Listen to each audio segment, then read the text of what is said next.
Malam itu, suasana desa terasa sunyi. Hanya terdengar suara jangkrik bersahutan dari balik semak. Di ujung jalan desa, terdapat sebuah warung sederhana dengan papan kayu bertuliskan pecak belut buatan Pak Ismu. Aroma masakan pedas dan gurih biasanya membuat orang lewat tak tahan untuk mampir. Namun malam itu, warung Pak Ismu terlihat sepi. Pak Ismu duduk di kursi panjang kayu, menopang kepalanya dengan tangan, keringat bercucuran. Meski angin malam cukup dingin, di hadapannya, belut-belut segar masih berenang di ember.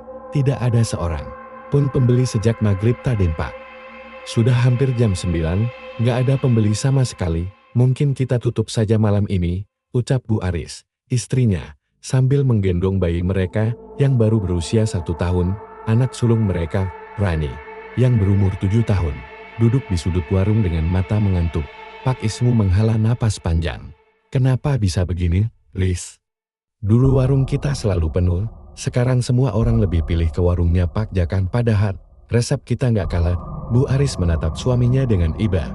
Mungkin memang rezeki orang beda-beda. Pak, jangan dipikirkan terlalu berat.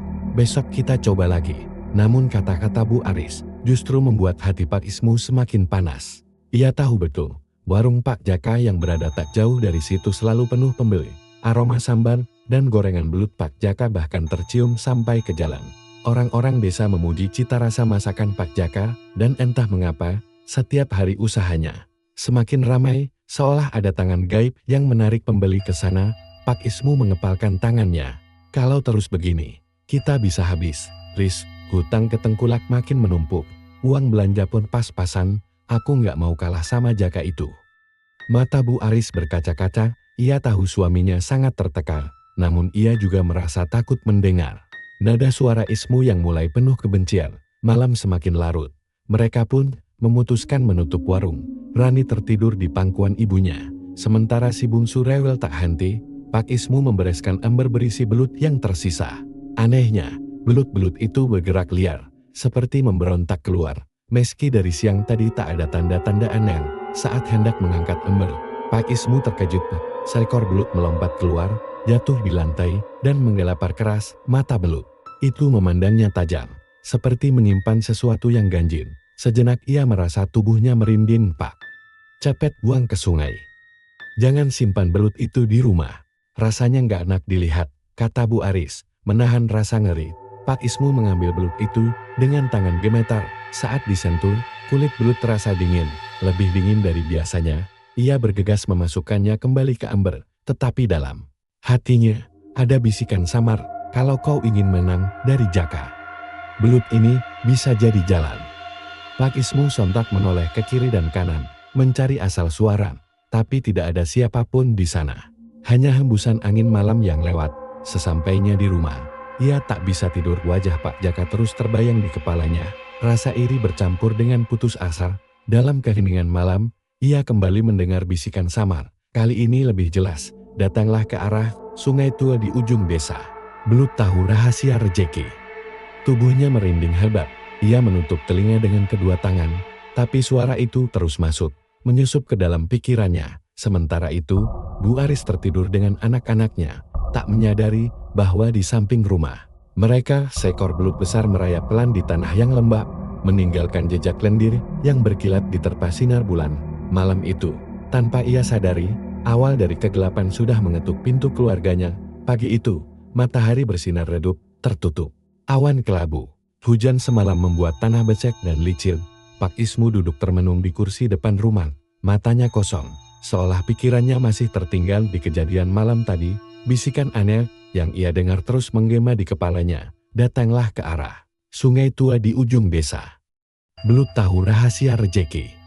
Pak Ismu menghela napas panjang. Ia mencoba menepis pikiran itu, tapi semakin ia menolak, semakin kuat bisikan itu terdengar. Pak, kok bengong aja dari tadi? Mau buka warung nggak hari ini? Tanya Bu Aris sambil menggendong bayi mereka, Harmem. Iya, nanti. Aku masih pusing mikirin belut yang semalam itu. Jawabnya pelan. Bu Aris menatap suaminya heran. Belut kok dipikirin? Pak, sudah, jangan aneh-aneh. Kita jalani aja apa adanya. Pak Ismu hanya mengangguk, meski dalam hatinya ada sesuatu yang bergejolak.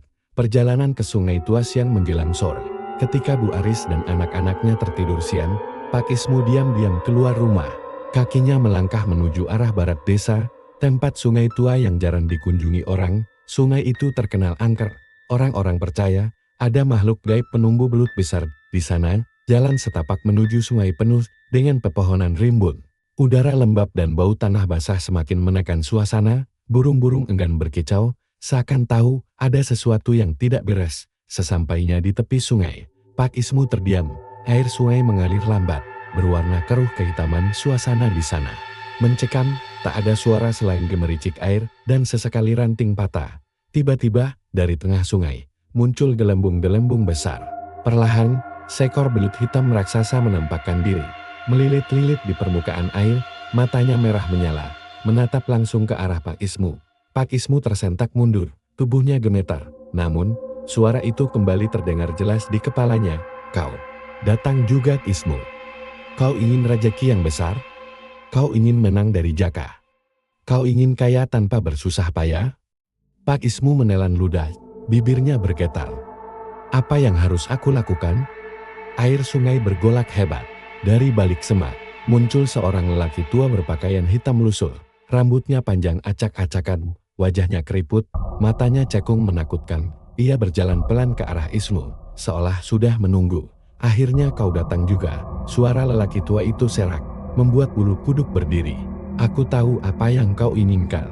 Namaku Mbah Kromo. Banyak orang sudah datang padaku untuk meminta jalan rejeki, tapi mereka tak sanggup memenuhi syarat. Kau siap? Pak Ismu menunduk, keringatnya bercucuran. Saya ingin warung saya ramai lagi. Saya ingin mengalahkan Jaka. Mbah Kromo terkekar. Suara tawanya serak seperti gesekan besi berkarat. Haha, gampang. Dengan belut ini, usahamu tak akan pernah sepi. Tapi ingat, tak ada yang gratis di dunia ini. Kau harus memberi tumbal. Pak Ismu tertegun. Tumbal? Maksudnya? Mbah Kromo mendekat, matanya menatap tajam. Tumbal pertama adalah darah orang terdekatmu, orang yang membawamu ke dunia ini. Pak Ismu tercekat. Oh, orang tua saya, Mbah. Kromo mengangguk pelan, senyumnya tipis tapi mengerikan. Ya, kalau kau berani, darah orang tuamu akan jadi kunci pembuka pintu rejeki. Setelah itu, hidupmu tak akan sama lagi. Pak Ismu merasakan tubuhnya gemetar hebat. Ia tahu ini salah, tapi bayangan hutang, warung sepi, dan wajah Pak Jaka yang selalu dipuji-puji orang membuat hatinya semakin gelap. Suara bisikan dari sungai kembali muncul, lebih nyaring. Pilih sekarang, Ismu, kau ingin jadi pecundang seumur hidup, atau kau ingin dihormati karena kekayaanmu? Pak Ismu memejamkan mata. Tubuhnya lemas, tapi hatinya mulai condong pada keputusan terlarang itu. Ia merasa seperti ditarik semakin jauh ke dalam jurang. Mbah Kromo kemudian mengulurkan tangan.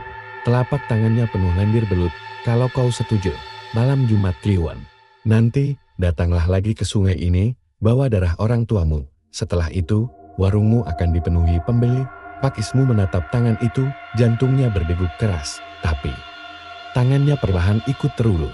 Saat tangannya menyentuh telapak Mbah Kromo, seketika terdengar suara gemuruh dari sungai. Belut-belut bermunculan, melompat-lompat ke daratan, matanya terbelalak. Belut-belut itu berputar mengelilinginya, seolah menyambut perjanjian baru yang mengikat nyawanya. Malam itu, ketika kembali ke rumah, wajah Pak Ismu pucat pasi. Bu Aris menyadari perubahan pada suaminya. Pak, kamu kenapa? Wajahmu kayak habis lihat hantu. Pak Ismu hanya tersenyum tipis, matanya kosong. Dalam hatinya, ia tahu, satu langkah besar menuju kegelapan sudah ia ambil. Malam Jumat Kliwon pun tiba. Langit gelap pekat, bulan hanya tampak separuh, dan suara anjing-anjing desa melolong panjang seakan tahu ada sesuatu yang tidak wajar. Pak Ismu duduk di ruang tamu, wajahnya murung, tangannya terus menggenggam sebuah botol kaca kecil berisi cairan merah. Cairan itu adalah darah ayam hitam yang sudah disiapkan Mbah Kromo sebagai pemancing. Tapi malam ini, Mbah Kromo sudah menagih janji. Darah orang tua kandungnya Bu Aris yang baru saja menidurkan kedua anak mereka. Melihat suaminya gelisah. Pak, dari tadi kok mondar-mandir terus, ada apa? Aku lihat kamu makin aneh beberapa hari ini. Pak Ismu terdiam sejenak, lalu memaksakan senyum. Nggak apa-apa Fris, cuma pusing mikirin warung. Kamu tidur aja, biar aku keluar sebentar. Cari udara, Bu Aris menatap curiga, tapi ia memilih diam. Perjalanan ke desa orang tua dengan langkah berat. Pak Ismu berjalan menembus gelap malam menuju desa sebelah, tempat orang tuanya tinggal. Hati kecilnya menjerit, tapi bisikan gelap di kepalanya lebih kuat. Kalau kau gagal malam ini, kau akan miskin seumur hidup, hutangmu akan menumpuk, anak istrimu akan sengsara. Ingat Jaka, ingat rasa malumu. Sesampainya di rumah orang tuanya, lampu minyak kecil masih menyala. Ayah dan ibunya yang sudah renta masih duduk di ruang depan, tampak gembira melihat anak sulung mereka datang melo. Ismu, malam-malam kok datang. Nad, ada apa? Tanya ibunya dengan suara lembut. Pak Ismu tercekat, hatinya hampir luluh melihat wajah tua itu. Ia menunduk, mencoba menahan air mata. Maaf Bu, Pak. Saya cuma kangen. Saya ingin minta doa supaya usaha saya lancar. Ayahnya tersenyum tulus. Tentu saja, Nak. Orang tua mana yang tak ingin anaknya berhasil? Malam itu, mereka sempat berbincang sebentar. Namun di dalam hati, Pak Ismu seperti terhimpit. Ia tahu tujuan sebenarnya, tapi tak berani melakukannya di depan mata. Ritual gelap menjelang tengah malam. Ketika orang tuanya sudah tidur pulas, Pak Ismu diam-diam masuk ke kamar mereka. Suasana sunyi, hanya terdengar suara napas pelan dari kedua orang tuanya. Tangannya gemetar ketika mengeluarkan sebilah pisau kecil yang diberikan Mbah Kromo. Pisau itu tipis, namun terasa dingin saat digenggam. Air matanya menetes tanpa sadar. Maafkan aku, Bu Pak. Aku harus lakukan ini demi keluargaku. Bisiknya lirih, dengan tangan bergetar, ia menggores pergelangan tangan ayahnya, lalu ibunya. Darah segar mengalir ke wadah kecil yang sudah ia bawa. Kedua orang tuanya menggeliat sebentar, mengerang lemah, tapi seakan dibuat tak berdaya oleh sesuatu. Mereka hanya bisa membuka mata, menatap Ismu dengan pandangan kosong. Ismu, kenapa Nak?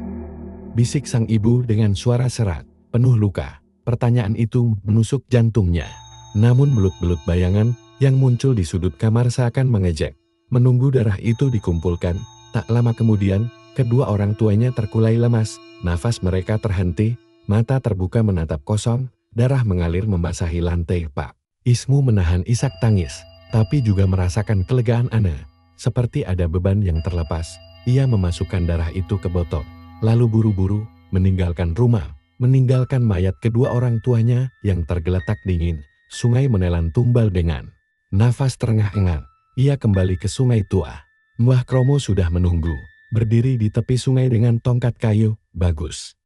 Kau sudah melakukannya, ucapnya sambil tersenyum tipis. Sekarang, tuangkan darah itu ke sungai. Pak Ismu melangkah maju, tangannya gemetar saat menuangkan darah ke air sungai yang hitam pekat. Seketika air bergolak, belut-belut besar bermunculan, melilit, dan berebut meminum darah itu. Suara deras dan bau anyir memenuhi udara. Mbah Kromo tertawa lirih. Mulai malam ini, warungmu tak akan pernah sepi. Tapi ingat, perjanjian sudah dimulai. Setiap beberapa waktu, kau harus memberi tumbal baru.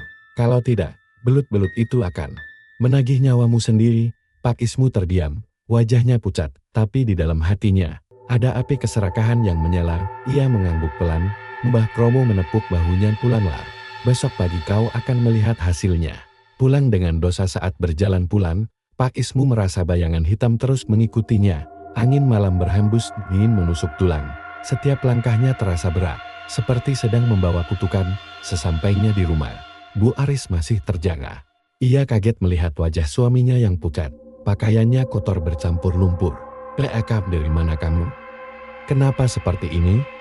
Pak Ismu menunduk, berusaha menahan tangis. Tidak apa-apa, Riz, tidurlah, besok semuanya akan berubah. Bu Aris menatapnya dengan cemas, tak tahu bahwa malam itu suaminya baru saja menjual sebagian jiwanya, dan dari kejauhan, suara lolongan anjing kembali terdengar panjang, seolah menyambut kematian yang baru saja terjadi. Pagi itu, sinar matahari menyinari desa dengan hangat. Namun suasana hati Pak Ismu berbeda. Ia masih teringat jelas wajah pucat kedua orang tuanya semalam. Tubuh renta mereka terbaring dingin dengan mata terbuka, hatinya diliputi rasa bersalah. Tapi di sisi lain, ada rasa penasaran akan janji Mbah Kromo. Pak, kamu kok melamun aja? Dari tadi, warung nggak dibuka? Tanya Bu Aris sambil menyiapkan sarapan sederhana. Pak Ismu mengangguk pelan. Iya, Riz, hari ini kita buka lebih pagi. Tak lama kemudian, ia membawa belut-belut segar ke warung. Anehnya, meski semalam belut-belut itu terlihat lesu, pagi ini mereka tampak lincah, kulitnya mengilat seperti basah oleh minyak. Tatapan mata belut itu seperti hidup. Warung mulai ramai saat warung baru dibuka. Beberapa orang langsung datang, "Pak Ismu, saya pesan pecak belutnya ya. Katanya sambalnya makin enak sekarang," ucap seorang bapak yang biasanya jarang singgah. Tak lama, datang lagi dua pemuda desa. "Pak, buatin 2 porsi, katanya belutnya gurih banget. Beda dari biasanya." Pak Ismu melongo. Belum pernah warungnya didatangi banyak orang sepagi ini, bahkan sebelum jam makan siang. Kursi-kursi di warungnya penuh. Aroma masakannya seakan semakin harum, membuat orang yang lewat berhenti dan ikut memesan. Bu Aris ikut kaget. "Pak, kok bisa ramai begini? Kemarin-kemarin gak ada yang datang, apa kamu ganti resep?" Pak Ismu hanya tersenyum tipis. Mungkin memang sudah waktunya rejeki kita datang, Tris. Namun dalam hatinya, ia tahu ini bukan rejeki biasa, keanehan pertama hari-hari. Berikutnya, warung Pak Ismu semakin ramai. Orang-orang antre hingga keluar warung, bahkan pelanggan dari desa lain mulai berdatangan. Tapi keanehan pun muncul, belut yang ia goreng dan masak tak pernah habis, meski sudah diambil berkali-kali. Kadang, saat ia memotong belut, darah yang keluar berwarna hitam pekat seperti lumpur. Pernah sekali, Bu Aris menemukan seekor belut masih menggeliat di wajan panas, meski sudah digoreng lama. "Pak, ini belutnya kenapa? Sudah digoreng kok nggak mati-mati?" teriak Bu Aris ketakutan. Pak Ismu cepat-cepat mengambil belut itu, lalu menekannya dengan spatula, sampai hancur. Ia tersenyum canggung. Mungkin cuma kebetulan, jangan dipikirkan. Tapi malamnya, ia kembali mendengar bisikan dari sudut. "Kaman, itu tanda ikatan sudah mulai berjalan. Jangan mundur. Ismu, kau sudah memilih jalan ini." Pak Ismu hanya bisa menutup telinga dengan bantal. Tapi suara itu semakin jelas. Bisikan yang mengganggu semakin ramai warungnya. Semakin sering Pak Ismu diganggu bayangan dan suara-suara aneh saat melayani pelanggan. Kadang ia melihat bayangan orang tuanya duduk di pojokan warung. Tubuh mereka penuh belut yang keluar dari mulut dan mata. Tapi ketika ia berkedip, bayangan itu menghilang. "Pak, kamu kenapa? Kok wajahmu pucat?" tanya seorang pelanggan. Gak apa-apa, mungkin capek," jawabnya cepat. Namun dalam hati, ia tahu itu bukan halusinasi. Itu adalah bayangan dosa yang menagih. Bu Aris mencurigai suatu malam. Bu Aris tidak bisa tidur. Ia mendengar suaminya bergumam sendiri di ruang depan. Ia mengintip dari balik pintu, melihat Pak Ismu duduk sambil menatap ember belut, seperti berbicara dengan sesuatu. "Sudah, jangan ganggu aku lagi, aku sudah kasih tumbal. Rezekiku lancar sekarang, jangan minta lebih dulu," bisik Pak Ismu dengan wajah tegang. Bu Aris merinding, ia segera menutup pintu kamar, memeluk kedua anaknya yang sedang tidur. Dalam hatinya, ia mulai curiga bahwa suaminya melakukan sesuatu yang tidak wajar. Kabar kematian keesokan harinya, kabar mengejutkan datang. Orang tua Pak Ismu ditemukan meninggal di rumah mereka. Warga desa mengatakan, kematian itu aneh wajah. Mereka pucat, mata melotot, dan tubuh dipenuhi lendir aneh. Bu Aris langsung terkejut dan menangis. "Ya Allah, Pak. Kenapa orang tua kamu meninggal mendadak? Kamu harusnya ke sana melayat." Pak Ismu pura-pura kaget. "Iya. Aku juga nggak nyangka." Namun jantungnya berdetak kencang. Ia tahu inilah konsekuensi dari perjanjian gelap. Itu, warga mulai berbisik-bisik. Ada yang berkata kematian orang tua Pak Ismu tidak wajar. Tapi anehnya, warung Pak Ismu malah makin ramai setelah berita itu. Malam itu, ketika semua sudah tidur, Pak Ismu duduk sendiri di depan rumah. Angin malam bertiup kencang, membawa bau amis yang menyengat. Dari kejauhan, ia melihat seekor belut besar merayap ke arahnya, meninggalkan jejak lendir yang berkilat. Belut itu berhenti di depan kakinya, lalu menatap dengan mata merah menyala. Dari dalam kepalanya, suara Mbah Kromo kembali terdengar jelas. "Tumbal pertama sudah diterima. Tapi ingat, ini baru awal. Kau harus siap dengan tumbal berikutnya." Pak Ismu menutup wajahnya dengan kedua tangan, air matanya menetes, tapi hatinya sudah terlalu dalam terikat.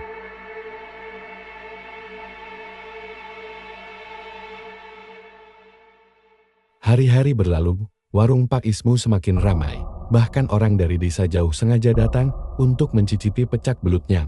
Pundi-pundi uang mengalir deras. Bu Aris seolah mulai lega. namun masih menyimpan kegelisahan karena tingkah suaminya. Makin aneh suatu malam, ketika warung baru saja tutup, suara tangis bayi mereka tiba-tiba pecah keras.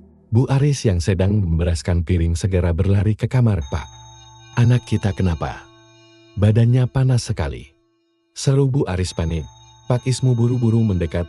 Ia menyentuh dahi si bungsu. Tubuh mungil itu panas membara. Bayi itu menjerit. Tanpa henti, wajahnya pucat. Matanya terus bergerak seolah melihat sesuatu. "Pak, kita bawa ke bidan sekarang," pinta Bu Aris dengan wajah cemas. Namun langkah Pak Ismu tertahan di kepalanya. Suara itu kembali terdengar. "Inilah tumbal keduamu. Darah anakmu akan jadi penguat ikatan. Kau tidak bisa mundur lagi, Ismu." Pak Ismu memejamkan mata. Jantungnya berdegup keras. Keringat dingin bercucuran. Ia tahu ini saatnya tumbal kedua ditagih. Malam itu mereka bergegas ke bidan desa. Setelah diperiksa, bidan hanya menggeleng. Anak ini tidak seperti sakit biasa. Panasnya naik turun, matanya kosong. Tubuhnya seperti ditarik sesuatu yang tak terlihat. "Saya tak bisa berbuat banyak." Bu Aris langsung menangis. "Ya Allah, apa salah anak ini? Tolong Bu, tolong sembuhkan anak saya." Pak Ismu terdiam. Dalam hatinya, ia merasa disiksa, tapi setiap kali menatap bayinya, wajah Mbah Kromo muncul, tertawa dengan mata merah menyala. Malam berikutnya, keadaan semakin menyeramkan.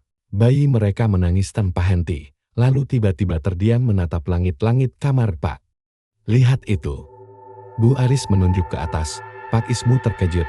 Di langit-langit kamar, belut-belut hitam merayap, meneteskan lendir ke lantai. Matanya merah, tubuhnya berkilat aneh. "Ya Allah, apa ini?" Bu Aris memeluk erat bayinya sambil menjerit. Pak Ismu hanya bisa membeku. Tubuhnya gemetar hebat. Ia tahu ini adalah pertanda tumbal sedang dijemput. Menjelang dini hari, tangis bayi mendadak berhenti. Tubuh mungil itu kaku, matanya melotot kosong. Dari mulutnya keluar lendir bening bercampur darah. Lalu perlahan-lahan seekor belut kecil merayap keluar. Bu Aris berteriak histeris, "Tidak! Anak saya!" Ia menangis sambil memeluk jasad anaknya yang sudah dingin. Tubuhnya bergetar hebat. "Pak, katakan apa yang terjadi? Kenapa semua ini bisa menimpa kita?" Pak Ismu hanya terduduk lemas. Wajahnya pucat pase, hatinya hancur. Tapi di dalam kepalanya suara itu kembali menggema. "Tumbal kedua sudah diambil. Usahamu akan semakin berjaya. Kau tak boleh berhenti sekarang, Pak." Ismu menutup telinganya, berteriak frustasi, "Diam kalian!" Namun suara itu tak pernah berhenti. Keesokan harinya, kabar duka menyebar cepat. Bayi Pak Ismu meninggal dengan cara aneh. Beberapa warga yang ikut membantu memandikan jenazah bercerita bahwa tubuh bayi itu penuh bercak biru, seolah digigit sesuatu. "Ini nggak wajar," bisik seorang tetangga. "Betul, kematian orang tuanya juga aneh. Sekarang anaknya menyusul. Jangan-jangan." Bisikan itu mulai tersebar di desa. Banyak orang mencurigai ada sesuatu yang kelam di balik keberhasilan warung Pak Ismu yang mendadak melejit. Malam itu, setelah pemakaman, Bu Aris duduk di kamar dengan mata sembab. Ia menatap suaminya dengan penuh curiga. "Pak, aku minta kamu jujur. Apa yang sudah kamu lakukan? Kenapa semua ini terjadi satu demi satu? Orang tua kamu meninggal aneh. Sekarang anak kita juga." Pak Ismu tak sanggup menjawab. Ia hanya menunduk, tangan terkepal, wajah penuh rasa bersalah sekaligus takut. Di luar rumah, hujan turun deras. Namun di sela suara hujan, terdengar jelas suara lirih Mbah Kromo yang menggema di telinga Ismu. "Kau masih punya satu anak lagi. Darahnya akan jadi tumbal berikutnya. Bersiaplah, Ismu." Pak Ismu terbelalak, wajahnya pucat. Malam itu ia sadar, perjanjian ini baru saja menyeretnya lebih jauh ke dalam kegelapan. Sejak kematian bayi kecilnya, rumah Pak Ismu berubah muram. Tangisan Bu Aris hampir setiap malam terdengar, membuat tetangga iba sekaligus curiga. Rani, anak sulung yang berusia 7 tahun, jadi pendiam. Matanya sering kosong, seolah melihat sesuatu yang tak bisa dilihat orang lain. Warung Pak Ismu, anehnya, justru semakin ramai. Orang-orang berbondong-bondong datang, bahkan dari desa lain. Piring-piring belut tak pernah berhenti disajikan. Namun, di balik keramaian itu, bisikan kecurigaan warga mulai menguat. Malam itu, Rani terbangun dari tidurnya, tubuh mungilnya gemetar. Ia melihat di sudut kamar ada sosok gelap berdiri. Sosok itu tinggi, kurus, matanya merah menyala, Dari tubuhnya menjuntai belut-belut hitam yang terus bergerak berani. Suara serak itu memanggil, anak kecil itu menjerit kencan, "Ibu, ibu." Bu Aris langsung terbangun dan berlari menghampiri. Ia memeluk Rani erat. "Kenapa, nak? Mimpi buruk lagi?" Rani menunjuk ke sudut kamar. Wajahnya pucat. "Itu, Bu. Ada yang berdiri, banyak belut. Dia bilang namaku." Bu Aris menoleh, tapi tidak melihat apa-apa. Namun bulu kuduknya meremang. Udara di kamar mendadak dingin. Ia yakin ada sesuatu yang tak kasat mata di sana. Pak Ismu masuk terburu-buru. Wajahnya cemas. Sudah. Jangan nangis, gak ada apa-apa." Tapi sorot matanya penuh kegelisahan. Ia tahu, suara yang menghantui anaknya bukan sekadar mimpi itu. Pertanda tumbal berikutnya sedang ditagih keesokan harinya. Saat Bu Aris pergi ke sumur umum, beberapa ibu-ibu berbisik di belakangnya, "Kasihan ya, anaknya baru meninggal. Tapi kok aneh, warungnya malah makin ramai dia. Aku dengar orang tuanya juga mati, gak wajar. Jangan-jangan SSST."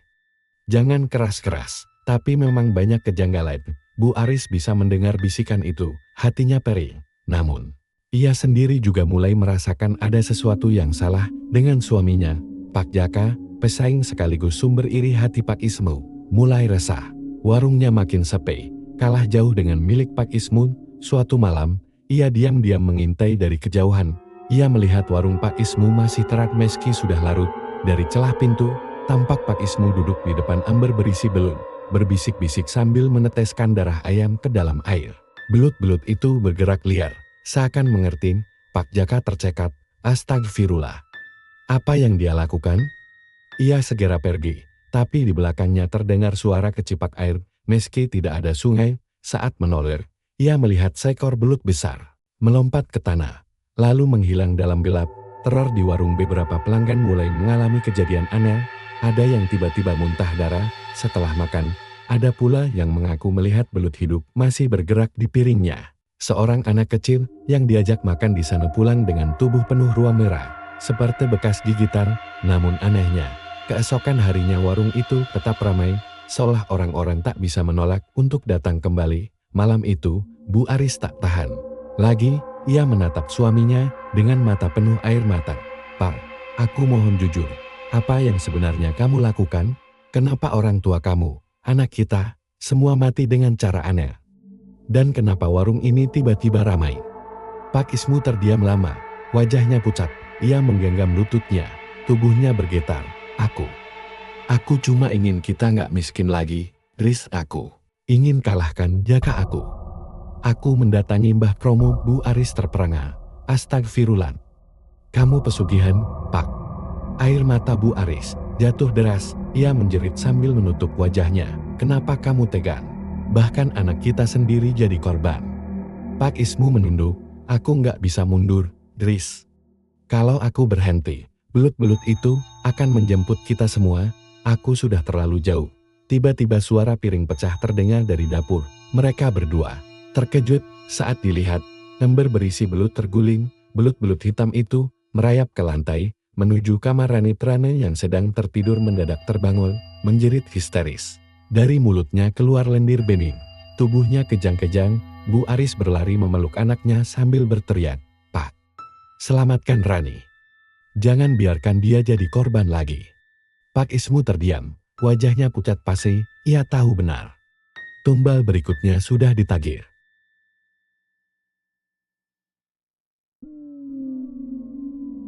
Malam itu, jeritan Rani membuat seisi rumah panik. Tubuh kecilnya menggeliat seperti sedang dicekik oleh sesuatu yang tak terlihat. Belut-belut hitam berloncatan di lantai, berusaha merayap ke tubuh Rani. "Pak, tolong anak kita!" teriak Bu Aris, sambil berusaha menyingkirkan belut-belut yang semakin banyak. Pak Ismu dengan wajah ketakutan meraih anaknya, memeluk tubuh mungil itu. Tapi belut-belut seakan hidup dan menempel di kakinya. Dari kejauhan, terdengar suara paro, lirih namun jelas, tumbal-tumbal.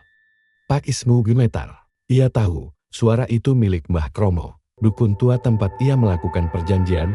Gangguan makin menjadi beberapa malam. Setelah kejadian itu, Rani terus diganggu. Kadang ia bangun tidur dengan tubuh penuh bekas merah seperti gigitan. Kadang matanya kosong, lalu berbicara dengan suara yang bukan miliknya. Ayah, waktunya tiba. Bahkan pernah, ia berjalan sendiri keluar rumah tengah malam menuju kolam belakang. Untung Bu Aris sempat menahannya sebelum ia terjun ke air. Bu Aris semakin hancur. Ia memohon pada suaminya, "Pak, hentikan semua ini. Aku nggak sanggup lihat Rani menderita begini." Namun Pak Ismu hanya menunduk. "Kalau aku berhenti, semua lebih buruk. Riz, belut-belut itu akan membantai kita semua." Aku nggak punya pilihan." Warga mulai curiga, desa pun mulai resah.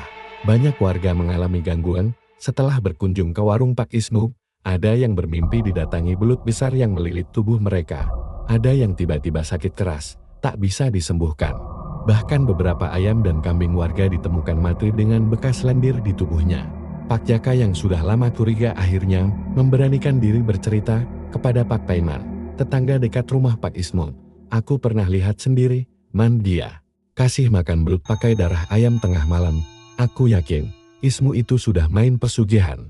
Pak Paiman awalnya tak percaya, tapi sejak anaknya sering sakit setelah bermain di dekat rumah Ismu, ia mulai goyah. Suatu malam, keluarga Pak Paiman mendengar suara kecipak air di belakang rumah. Saat dilihat, kolam ikan mereka dipenuhi belut-belut hitam. Padahal sebelumnya hanya ada ikan nila. Istri Pak Paiman menjerit, anak-anaknya menangis ketakutan. Anehnya, belut-belut itu tidak hanya di kolam, tapi juga merayap masuk ke dalam rumah lewat celah pintu. Pak Paiman berusaha mengusirnya dengan kayu, tapi belut-belut itu tak mati meski dipukul. Mereka seakan mencari sesuatu. Esok harinya, anak bungsu Pak Paiman jatuh sakit. Tubuhnya kurus mendadak, wajahnya pucat, dan matanya cekun, seolah ada sesuatu yang menghisap nyawanya sedikit demi sedikit. Pak Paiman akhirnya menemui Pak Jaka. "Kalau benar Ismu main pesugihan, kita harus lakukan sesuatu. Kalau dibiarkan, bukan cuma keluarganya yang celaka, tapi kita semua bisa jadi korban." Pak Jaka mengangguk tegang. "Aku dengar dari orang-orang, kalau pesugihan pecak belut itu harus kasih tumbal terus-menerus. Kalau enggak, belut-belut jadi liar, nyerang siapa saja, bisa jadi. Keluarga kamu sudah ditandai." Pak Paiman terdiam, wajahnya pucat. Ia teringat anaknya yang semakin parah sakitnya. Sementara itu, Bu Aris tak tahan lagi melihat penderitaan Rani. Diam-diam, ia mendatangi seorang ustaz di desa sebelah. Ia menceritakan semua kejadian aneh di rumahnya, dari kematian bayi mereka hingga teror belut. Ustadz itu menatapnya serius. "Bu, suami panjenengan sudah mengikat perjanjian haram dengan jin penunggu pesugihan. Selama dia tidak bertobat dan memutuskan perjanjian itu, setan-setan itu akan terus menagih tumbal, dan anak panjenengan yang tersisa bisa jadi target berikutnya." Bu Aris menangis keras, tubuhnya lemas. Apa yang harus saya lakukan, Ustaz?" "Bawa anak panjenengan jauh dari rumah itu, segera. Kalau tidak, nyawanya terancam." Malam itu, saat Bu Aris sedang berkemas hendak membawa Rani pergi, Pak Ismu memergokinya. "Mau kemana kamu, Tris?" Suaranya keras, matanya merah seperti orang kesurupan. "Aku nggak mau anak kita jadi korban lagi. Aku akan bawa Rani jauh dari rumah ini." Pak Ismu menahan lengannya dengan kasar. "Kamu nggak paham. Kalau kamu bawa dia pergi, belut-belut itu bakal ngamuk. Semua orang bisa mati. Aku harus kasih mereka tumbal." Bu Aris terperanjat. "Jadi benar, kamu mau serahkan Rani juga?" Pak Ismu menunduk, air matanya jatuh. "Aku nggak punya pilihan, Riz. Kalau tidak, kita semua binasa." Tiba-tiba, terdengar suara keras dari luar rumah. Jeritan Pak Paiman dan keluarganya menggema di malam itu. Warga berlarian ke arah rumahnya. Saat Pak Ismu dan Bu Aris membuka pintu, mereka melihat pemandangan mengerikan. Rumah Pak Paiman dipenuhi belut-belut besar, merayap di dinding, menjerat tubuh anak-anaknya. Pak Paiman berteriak minta tolong. "Ismu, tolong keluargaku. Ini gara-gara kamu." Pak Ismu hanya terdiam, wajahnya pucat. Ia tahu, malam itu, tumbal baru sudah dipilih, dan keluarga Pak Paiman menjadi korbannya. Jeritan memilukan terdengar dari rumah Pak Paiman malam itu. Warga berdatangan sambil membawa obor, tapi tak ada yang berani masuk terlalu dekat. Dari dalam rumah, terlihat jelas belut-belut besar melata di dinding, di lantai, bahkan melilit tubuh anak-anak Pak Paiman. "Ya Allah, apa itu?" salah satu warga berbisik dengan wajah ketakutan. Pak Paiman berusaha sekuat tenaga melepaskan anak bungsunya dari lilitan belut hitam yang licin dan kuat. Istrinya menangis histeris. sementara anak sulung mereka sudah tak bergerak di lantai, tubuhnya pucat dan penuh lendir. "Ismu, tolong aku. Aku tahu ini ulahmu," teriak Pak Paiman dengan suara parau. Pak Ismu berdiri di depan rumah itu, wajahnya pucat pasif, tubuhnya gemetar, matanya menatap belut-belut yang merajalela. Ia tahu, malam itu perjanjian pesugihan menagih tumbal baru, dan yang terpilih adalah keluarga Pak Paiman. Beberapa warga mencoba melempar belut dengan batu dan kayu, tapi anehnya, belut-belut itu tidak terluka sedikit pun. Malah mereka bergerak semakin liar, seolah semakin marah. Bu Aris yang berdiri di belakang suaminya menutup mulutnya dengan tangan, menahan teriak, "Pak, ini sudah kelewatan. Keluarga orang lain ikut jadi korban." Pak Ismu menunduk, matanya berkaca-kaca. Aku nggak bisa hentikan mereka, Riz. Belut-belut itu nggak bisa dikendalikan lagi." Tiba-tiba terdengar suara berat, bergema dari arah kolam belakang rumah Pak Paiman. "Janji harus ditepati. Tumbal harus diserahkan." Suara itu membuat bulu kuduk warga berdiri. Semua menoleh ke arah sumber suara, tapi hanya terlihat air kolam yang bergejolak hebat. Seperti ada sesuatu yang sangat besar bergerak di bawah permukaan. Jeritan histeris terdengar lagi. Anak bungsu Pak Paiman ditarik belut-belut besar ke arah kolam. Tubuh kecil itu meronta, tapi akhirnya tenggelam di air yang bergolak. Istri Pak Paiman menjerit memanggil nama anaknya. Namun belut-belut juga melilit tubuhnya dengan cepat. Ia pun terseret ke kolam, lenyap bersama suara teriakannya. Pak Paiman berusaha mengejar, tapi belut-belut melilit kaki dan tangannya. Ia jatuh tersungkur. Tubuhnya terseret ke arah kolam. Warga yang menonton hanya bisa menjerit ngeri. Tak ada yang berani mendekat. Dalam hitungan menit, rumah Pak Paiman hening. Belut-belut itu kembali masuk ke dalam kolam, menyisakan hanya sisa lendir dan air bercampur darah di halaman rumah. Keesokan paginya, kabar kematian keluarga Pak Paiman menyebar ke seluruh desa. Orang-orang berbisik ketakutan, menyebut-nyebut nama Pak Ismu sebagai biang kelading. Semua ini gara-gara dia. "Dia main pesugihan," teriak salah satu warga dengan marah. "Aku pernah lihat sendiri, malam-malam dia kasih darah ayam ke kolam belakang rumahnya." Timpal yang lain, desa menjadi gempar. Orang-orang mulai takut keluar rumah malam hari. Mereka yakin ada kutukan besar yang sedang menimpa desa, dan pusatnya ada di rumah Pak Ismu. Di rumah Bu Aris tak bisa lagi menahan perasaan. Ia menatap suaminya dengan mata penuh kebencian dan air mata. "Pan, kamu sadar nggak? Gara-gara kamu, orang lain mati, satu keluarga habis. Apa kamu tega lihat semua ini?" Pak Ismu hanya duduk terdiam, wajahnya lelah dan penuh penyesalan. Tapi di balik penyesalan itu, ada ketakutan yang jauh lebih besar. "Kalau aku berhenti, Riz, mereka bakal bunuh kita semua. Aku nggak punya pilihan," jawabnya lirih. Bu Aris berdiri gemetar. "Pilihan? Kamu masih bilang nggak punya pilihan? Dari dulu, kamu bisa milih jalan halal, tapi kamu pilih jalan setan. Aku nggak sanggup lagi hidup sama kamu, Ismu." Rani, yang duduk di sudut ruangan, menangis. Ketakutan mendengar pertengkaran orang tuanya sore harinya. Sekelompok warga dipimpin oleh Pak Jaka mendatangi rumah Pak Ismu. Mereka membawa obor, kayu, dan parang. "Ismu, keluar kau. Gara-gara kau, satu keluarga mati jadi tumbal. Kau harus tanggung jawab," teriak Pak Jaka dengan wajah penuh amarah. Pak Ismu keluar dengan langkah berat, wajahnya pucat, tubuhnya gemetar. Bu Aris berdiri di belakang, mencoba melindungi anaknya yang menangis ketakutan. "Percuma kalian marah sama aku," suara Pak Ismu parau. "Aku pun korban dari perjanjian ini. Kalau aku melawan, belut-belut itu bakal makan kita semua. Kalian nggak tahu betapa mengerikannya mereka." Pak Jaka menunjuk wajahnya dengan marah. "Jangan cari alasan. Kau yang pilih jalan sesat itu. Dan sekarang desa kita jadi neraka karena ulahmu." Warga mulai berteriak. Beberapa maju dengan kayu di tangan. Bu Aris menangis, menahan mereka. "Tolong, jangan sakiti suamiku. Tolong." Tapi sebelum ada yang sempat menyentuh Pak Ismu, tiba-tiba tanah di sekitar kolam belakang bergetar hebat. Air kolam memercik, lalu mendidih seperti lahar. Dari dalamnya muncul belut raksasa, sebesar batang pohon kelapa, dengan mata merah menyala. Warga berhamburan ketakutan. Ada yang jatuh tersungkur, ada yang lari terbirit-birit. Belut raksasa itu menatap langsung ke arah Pak Ismu. Suara berat menggema di seluruh desa. "Tumbal berikutnya, istri dan anakmu."